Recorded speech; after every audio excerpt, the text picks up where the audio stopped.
दोस्तों आज की वीडियो में टोटल गलतियां मैं आपको काउंट करवाने वाला हूं जो घर की कंस्ट्रक्शन में करते हो।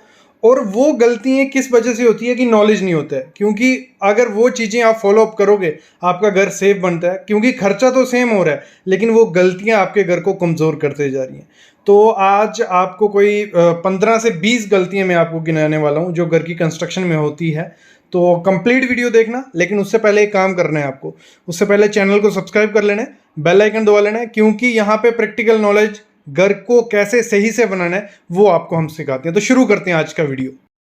तो सामने आप देख रहे हो क्या गलती दिख रही है आपको। आइडिया लग गया होगा कि कॉलम में हमारी गलती हुई है। गलती क्या हुई है, यहाँ कॉलम को आप देखना, जो सामने कॉलम आपको दिख रहा है, आपको थोड़ा टिल्ट दिख रहा है, वो मतलब टेढ़ा दिख रहा है दूसरे कॉलम से। अगर मैं थोड़ा कैमरा का पोजीशन आपको दिखाता हूँ, देखो यहाँ वीडियो में थोड़ा आपको कम दिख रहा होगा, लेकिन कम से कम इस कॉलम में 30 से 40 mm का फर्क है। मतलब जो सेकंड लिफ्ट भरी गई है कॉलम की वो टेढ़ी भरी गई है। क्यों, क्या हुआ है, प्रॉपर से प्लम बॉब नहीं किया गया। मतलब उसका जब ऊपर का फर्मा लगाया, बाहर का जो शटरिंग किया वो अच्छे से नहीं किया, साउल उसमें नहीं किया, प्लम बॉब उसमें नहीं किया, और ऊपर का जो कॉलम है वो टेढ़ा हो गया। तो ये कॉलम फेल ही कहाँ से होगा, जहाँ पे इसका जॉइंट है। जब इस पे लोड होगा ट्रांसफर, तो लोड प्रॉपर, देखो कोई भी लोड है वो डायरेक्ट नीचे जाना चाहिए। तो ये लोड क्या होगा, थोड़ा टिल्ट होके जाएगा, तो आपका जो कॉलम होगा उसमें क्रैक्स दिखना स्टार्ट हो जाएंगे थोड़े ही दिनों में। उसके बाद धीरे धीरे वो फेल हो सकता है स्ट्रक्चर। तो कॉलम जो होना चाहिए आपका बिल्कुल वर्टिकल, मतलब सीधा कॉलम होना चाहिए। पिलर आपका थोड़ा भी टेढ़ा टेढ़ा नहीं होना चाहिए। मतलब टॉलरेंस होती है, लगा लो आप आधे इंच तक टॉलरेंस ले सकते हो। आधा इंच में बोल रहा हूँ, ज़्यादा बोल रहा हूँ, इतना नहीं होना चाहिए। लेकिन अगर आधे इंच से ज़्यादा है तो उस कॉलम को आपको नहीं रखना चाहिए, दोबारा उसकी कंस्ट्रक्शन आपको करनी चाहिए। तो इस चीज़ को भी हम खराब कंस्ट्रक्शन में गिनेंगे। देखो यहाँ जहाँ जॉइंट है उस जॉइंट को प्रॉपर से नहीं किया। स्टब कॉलम ये किए हुए हैं, लेकिन उसमें जो कंक्रीट के मैं देखता हूँ रेशो भी ख़राब है, और इसको शटरिंग का प्रोसेस भी काफ़ी ज़्यादा ख़राब किया। इसमें एक तो लेबर एक्स्ट्रा लगेगी, इसको जब प्रॉपर शीलना पड़ेगा, मतलब जो एक्स्ट्रा कंक्रीट है वो निकालना है जो। और इसमें लोड तो आने नहीं वाला इतना, लेकिन ये फेल हो सकता है अगर थोड़ा भी लोड इसमें आया। तो प्रॉपर से इसमें कंपैक्शन भी नहीं हुई है और इसका प्रॉपर से शटरिंग भी की नहीं गई है। तो ये जो गलती की गई है सामने, ये बहुत बड़ी गलती है। ये आगे मैं इसको और अच्छे से समझाने वाला हूँ, लेकिन गलती क्या है इसमें, देखो कॉलम और जो ब्रिक का जॉइंट बन रहा है, आप देख रहे हो गैप कितना है इसमें। ना इस कॉलम में हाकिंग गई है, ना इसमें कोई नीरू मारा गया है कॉलम पे पहले ब्रिक का जॉइंट बनाने से पहले। अगर ऐसा जॉइंट रहेगा तो जो कॉलम और ब्रिक का क्रैक आपने देखना, प्लस्टर आपका ये प्लस्तर में क्रैक दिखने लग पड़ता है। तो आपको जब भी ये करना है, जहाँ ब्रिक आने वाली है ना उस एरिया को रफ कर लो, और यहाँ पे जो सीमेंट की पेस्ट ही सीमेंट की पेस्ट कॉलम पे लगा लो, मतलब लगा लो 1 इंच तक लगा लो। उसके बाद जो ब्रिक है वो प्रॉपर से वहाँ पकड़ करेगी। और एक अच्छा प्रोसेस अगर आपको करना है, इसको हर 3 से 4 फीट पे आप सरिया ड्रिल करिए, और एक 8 mm का सरिया उसमें रहेगा। तो जो जॉइंट रहेगा, जो प्रॉपर बॉन्ड रहेगी कंक्रीट और ब्रिक में, वो इससे अच्छी नहीं होगी। जब एक बार ये बॉन्ड बन जाती है, इसको और सही से कैसे करना है तरीका इसका मैं आगे आपको बताता हूँ। तो वहाँ मैंने एक मिस्टेक देखी। सामने आप देख रहे हो कि जो कंस्ट्रक्शन की क्वालिटी है वो आप देख सकते हो कि क्या हालत है। मतलब स्टैगर्ड अपनी ईंटें आप देख रहे हो, ऊपर नीचे एक तो ये लगाई हुई हैं, दूसरा इसमें गैप देख रहे हो कितना ज़्यादा है बीच में ब्रिक में। ये बहुत बड़ी ज़्यादा गलती है जो आपके घर में क्रैक ला सकती है। इस गलती को कभी नहीं होने देना आपको घर में। और इसकी अच्छी प्रैक्टिस क्या है, मतलब अच्छे से कैसे करें कि आपके घर में क्रैक नहीं आए, वो चीज़ में मैं आगे आपको बताऊंगा। देखो सबसे पहले मैं आपको यहाँ नोटिस करवा दूँ कि गलती हुई क्या है। जो ब्रिक वर्क है, एक तो ना तो वो लाइन में है, ना उसमें कुछ ग्रूव वगैरह बनाया गया है, कुछ ईंटें बाहर निकली हुई हैं। इससे होगा क्या, देखो जो गैप बीच में बच जाता है ना, या आपको काफ़ी जगह दिख रहा होगा कि 2-2 इंच का गैप है, वो गैप जब प्लास्टर करते हैं तो वो अच्छे से फिल नहीं हो पाता है, और वो बच जाता है उसमें गैप। और बाद में जो थोड़ी भी नीचे सेटलमेंट हुई तो वो गैप बड़ा क्रैक क्रिएट कर सकता है आपकी दीवार में। एक तो ये चीज़ हो गई। दूसरी, उसमें लगेगा आपका प्लास्टर बहुत ज़्यादा। मतलब वो खर्चा जहां आपका लगना होगा 10,000, वहां वो लग जाएगा 12,000 रुपया।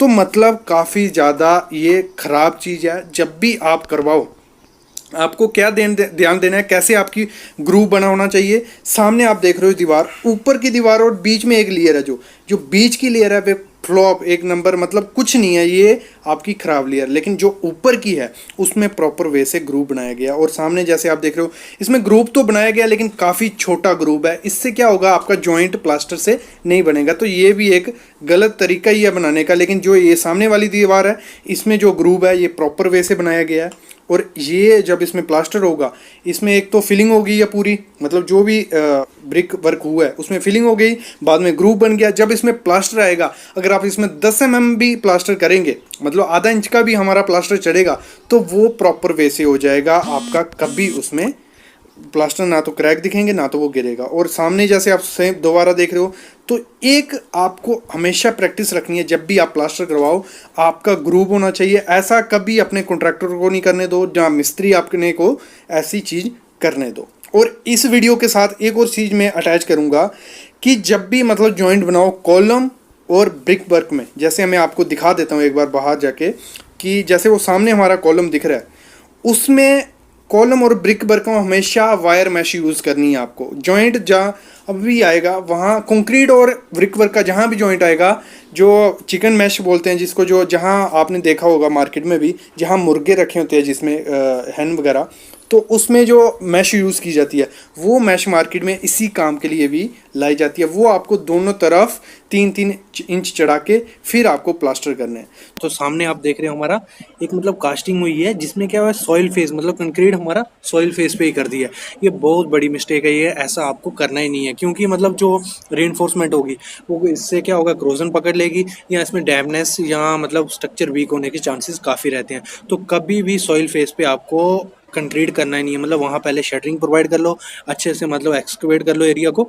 सामने देख रहे हो वहाँ सीधा मतलब कंक्रीट कर दिया, ये काफ़ी बड़ी मिस्टेक है। दूसरी मिस्टेक है हमारी, जो हमारा कंक्रीट देख रहे हो सामने, वो कितने मतलब हाइट से फेंका हुआ है। कभी भी 1.5 मीटर की हाइट से आपको माल नहीं फेंकना, मतलब कंक्रीट ऊपर से नहीं फेंकना। अगर पंपेबल माल है, बूम प्लेसर यूज़ कर रहे हो, तो 2.5 मीटर आपको अलाउड है। बाकी यहाँ पे आप अच्छे से शूट प्रोवाइड कर सकते हो। तो अगर डायरेक्ट करोगे तो उसमें क्या प्रॉब्लम रहती है, मतलब सेग्रीगेशन की प्रॉब्लम बहुत रहती है। मतलब जो हमारा एग्रीगेट होगा वो अलग हो जाएगा और बाकी मटेरियल अलग। तो इससे क्या होगा, उसकी स्ट्रेंथ पे भी काफ़ी इम्पैक्ट पड़ता है और उसकी ड्यूरेबिलिटी पे भी। तो कभी भी बिना मतलब शूट के या पंप बूम प्रेशर के आपको नहीं यूज़ करना है। दूसरा है, सामने देख रहे हो हमारा क्रैक क्रिएट हो गया, मतलब एक स्पाइडर टाइप स्ट्रक्चर बन गया है। तो ये क्यों हुआ है, मतलब ये हुआ है मतलब वाटर लॉस, एकदम से पानी गायब हो गया धूप में। मतलब ये आपको क्या करना है, कभी भी समर में अगर 40 से ज़्यादा टेम्परेचर है तो कंक्रीट आपको करना ही नहीं है। मतलब इवनिंग में पॉसिबल तो इवनिंग में कंक्रीट आपको करना है। इससे में क्या हुआ है, मतलब इसको हम क्रेजिंग क्रैक्स बोलते हैं। मतलब एक फॉर्म है क्रैक्स ही, क्रैक क्रिएट हो जाते हैं कि हमारा जो टॉप लेयर होती है उसका मॉइस्चर एकदम से गायब हो जाता है। अगर आपको करना भी है तुरंत उसको मतलब 30 मिनट के बाद आपको पानी प्रोवाइड करना शुरू कर देना, पॉन्ड कर लो, जहाँ क्यूरिंग उसकी चालू कर दोगे तो ये क्रैक आपको कम मिलेंगे। बाकी इतना इसका इम्पैक्ट नहीं होता, लेकिन ये पॉसिबल हो तो ये क्रैक क्रिएट नहीं होगी अगर आप समर में कंक्रीटिंग इवनिंग में करोगे। तो नेक्स्ट मिस्टेक है हमारी वायर मैश की। मतलब कभी भी आपको आउटर फेस पे, कभी मतलब अगर बिल्डिंग है या हाउस है उसके आउटर फेस पे कभी भी वायर मैश यूज़ नहीं करनी है। अंदर में आप वायर मैश यूज़ कर सकते हो। आपको पता ही होगा वायर मैश यूज़ क्यों करते हैं हम, कोई भी मतलब दो जॉइंट है वहाँ उनको मिलाने के लिए, प्लास्टर में क्रैक नहीं है इसलिए। तो बाहर में क्यों नहीं करनी चाहिए, क्योंकि जो वायर मैश है वो गैल्वेनाइज्ड इतनी अच्छी नहीं होती, तो वो क्रोजन पकड़ लेती है अगर पानी में कम। उससे क्या होगा, हमारे क्रैक क्रिएट हो जाएंगे प्लास्टर में। तो ये वीडियो मैंने अच्छे से वीडियो डाली हुई है, इस पर आप देख सकते हो वायर मैश पे। तो वो हमेशा याद रखना, बाहर में आप वो फाइबर यूज़ कर सकते हो 6 mm 12 mm प्लास्टर में, इसको नेगलेक्ट करना है। जो नेक्स्ट मिस्टेक मैं आपको दिखा रहा हूँ वो स्टील इन्फोर्समेंट में। सामने आप देख रहे हो हुक है ये हमारी। पहले तो मैं बता दूं हुक प्रोवाइड करते क्यों हैं हम, मतलब हमारी बकलिंग ना हो कॉलम में, उससे जहाँ स्प्रेडिंग ना हो, कॉलम स्प्रेड ना हो जाए, या जो हमारे लॉन्गिट्यूडनल स्टील बार्स हैं उनको पोजीशन रखने के लिए हम हुक्स प्रोवाइड करते हैं। तो हुक सामने देख रहे हो मतलब बेंड की नहीं है, ये भी काफ़ी बड़ी मिस्टेक है कि हुक को बेंड करते नहीं है। तो ये आपको चेकिंग के दौरान ज़रूर ध्यान देना है कि आपकी हुक बेंड होनी चाहिए। नेक्स्ट मिस्टेक है हमारी सेग्रीगेशन की, मैंने पहले भी बात की।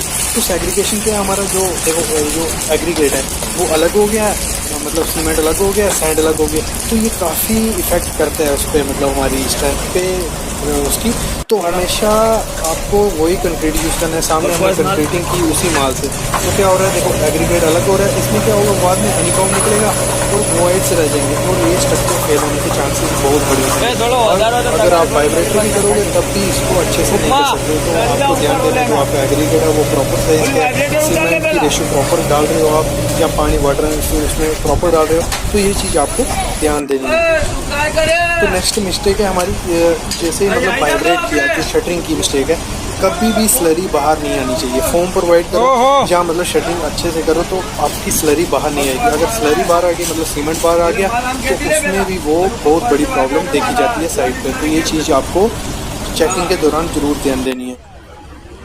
नेक्स्ट मिस्टेक है हमारी, देखो यहाँ क्या किया हुआ है, स्टील सामने देख रहे हो, स्टील काट दिया, मतलब कॉर्नर का स्टील का कोई लैप ही नहीं है, मतलब ये अलग है। ये काफ़ी बड़ी मिस्टेक है। मतलब कभी भी कॉर्नर पे जहाँ तो एक्स्ट्रा प्रोवाइड ड्राइंग में भी दिया होता है कि एक्स्ट्रा बार प्रोवाइड किए होते हैं, और जहाँ मतलब डेवलपमेंट लेंथ कितना आपको वहाँ पे लेंथ चढ़ानी होती है, तो कभी भी कॉर्नर पे स्टील कट नहीं करना है, मतलब उसका जॉइंट होना ही चाहिए एक।